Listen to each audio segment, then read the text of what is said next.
We live in a world today where there are several 100 million people starving to death. They're starving to death right now. All over this country today, there is a certain demoralization. And the demoralization is that some people believe that what goes on in the White House and what goes on in the Congress reflects the will of the American people.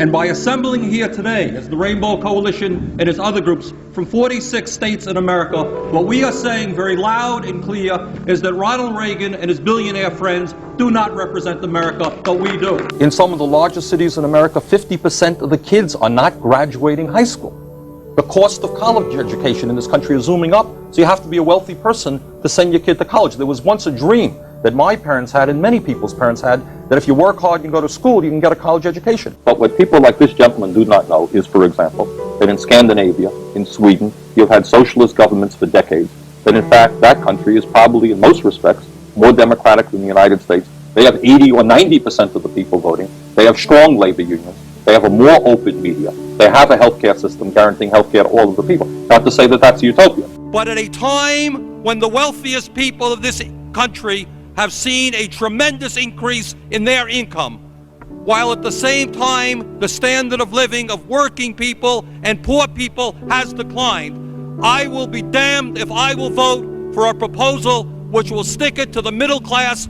and the working people. And Mr. Speaker, I've got a problem. I've got a problem with a president and a Congress which allows 5 million children to go hungry, 2 million people to sleep out on the streets, cities to become breeding grounds for drugs and violence. And they say, we're getting tough on crime. If you want to get tough on crime, let's deal with the causes of crime. Let's demand that every man, woman, and child in this country have a decent opportunity and a decent standard of living. Let's not keep putting poor people into jail and disproportionately punishing blacks. While our children go hungry and sleep out on the streets, lack adequate health care or educational opportunity, the wealthiest people in this country have grown far richer while their tax burden has declined. We have an approach to campaign financing which, to a very large degree, allows wealthy people and major corporations to buy and sell politicians.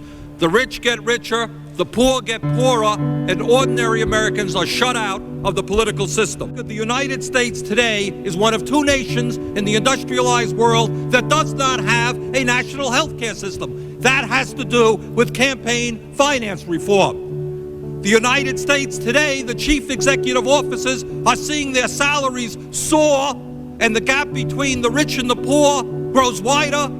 10 million Americans are unemployed. That has to do with campaign finance reform. The system, by and large, is owned and controlled by big money interests, and the President of the United States and much of the Congress does the work of protecting the big corporations and the wealthy people who control the economic and political life of this nation. This country, this great country, this democracy, is evolving into an oligarchy. And an oligarchy is a country in which a few people have tremendous wealth and tremendous power and exercise that wealth and that power over all. We have seen a situation where we give huge tax breaks to the wealthy and you have 2 million people sleeping out on the street.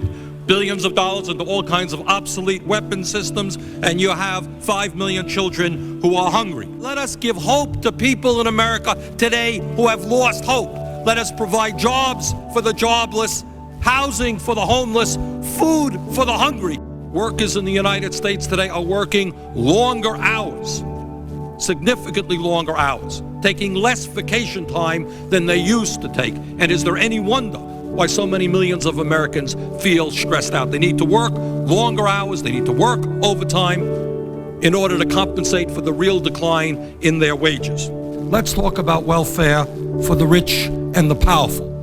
Now, we start off from a proposition that the wealthiest 1% of the population in this country owns more wealth than the bottom 90%. When we talk about the growth of the economy, what we should ask ourselves is who is gaining that income. And what is clearly going on is the lion's share, the overwhelming amount of the growth in income is going to the very, very wealthiest people, while the vast majority of the people are seeing a decline in their real incomes. I find it ironic that it is the taxpayers of this country who are going to have to bail out banks that have made billions and billions of dollars investing in Asia. Is it morally right that CEOs of large corporations now make over 500 times what their workers make and seem to make more money to the degree that they lay off American workers? Walmart has replaced General Motors as the major employer in America, paying people starvation wages rather than living wages. We can fight terrorism, protect the American people without undermining the basic constitutional rights which make us a free country. They understand that our trade policies are failing when they note that our trade deficit is huge and growing larger every single year. And it seems to me, Madam President, that before we go forward again in pursuit of a failing trade agenda, we might want to sit back, take a moratorium, understand why our trade policies are failing, and then put together trade agreements that work for the working people and the middle class of this country rather than just the CEOs of large multinational corporations. The wealthiest 1/10 of 1%, 1/10 of 1%, 300,000 men, women, and children now earn more income than do the bottom 150 million Americans. No matter how many children live in poverty, no matter how high the unemployment numbers are, they want more and more and more. And I say enough is enough. And you want to know why the American people are cynical about what goes on in Washington? You want to know why the Congress of the United States has an extremely low level of support or favorability?